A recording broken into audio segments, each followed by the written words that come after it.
Before I am a Muslim, I used to be the person who likes to dress up, doing makeup, buying a lot of clothes. At that time, when I was hanging out with friends, I can go there hearing compliments, but whenever I go home, I always feel empty. It feels like a competition for me. The competition of beauty, and the beauty would be equal to my value until I become a Muslim. And I realized that my value is not in my beauty, but is in how Allah views me. Allah doesn't view me based on my beauty, but it's based on how committed I am, my faith and my deeds, the efforts that I make to get closer to Allah, the love that I have toward Allah. It is a value that everyone can achieve. It's not like if you're not born beautiful, then you're not worthy. Or if you're not born smart, then you cannot be compared to another person. No, Allah gives the chance to everyone. That's the real equity that everyone can hold, can achieve in Islam. I love psychology. I have been observing people around me to see why people behave in certain way, how their decisions can affect them in a long term.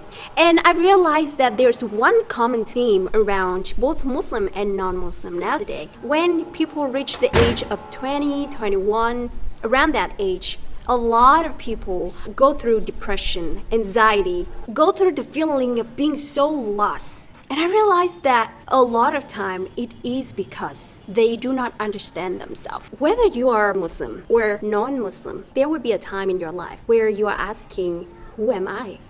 Why am I here on this earth? Why am I created? What do I believe in? What is the purpose of my life? All of these questions, your soul will always crave for it, will always have a need to understand, and without being able to answer it, the person will either try to ignore that question, but in the back of their mind, they still have that. Or they would keep questioning themselves and have that burning feeling all the time. And a lot of time, the answer is in Islam, in how you understand the Creator, the one who made you. If you spend a lot of money to buy a MacBook, but you do not know how to use it, you are going to end up wasting $2,000 for nothing. Human being is a priceless system that Allah has created and given us without us even deserving to have. But how can we know how to make use of that machine without following the guidance from our Creator? At this moment, being a Muslim, I no longer feel empty inside of me. Surely it is a journey. It is a journey that everyone have to experience from their mistake, from the pain that they go through. It is a journey of up and down. There will be a day where you're happy, and then the next day you come across something painful. But at least when you know yourself, you will walk in this life with peace, knowing that you don't have to search for the answer all the time. It is there and always there. And that's the reason why I talk a lot about pain, the very important emotion of a human being that help us grow. But at the same time, if we ignore it, it will stop us from achieving so many things in our life. I talk about growth, the importance of questioning and trying to find the answers to those questions. I want you to taste the flavor of having self-confidence because you are the servant of Allah, the King of all kings, the most powerful.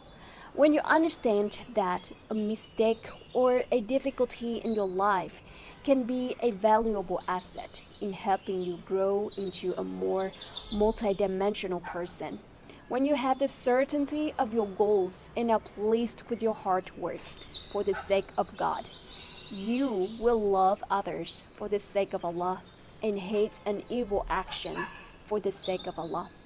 And you will feel the harmony with all of His creations.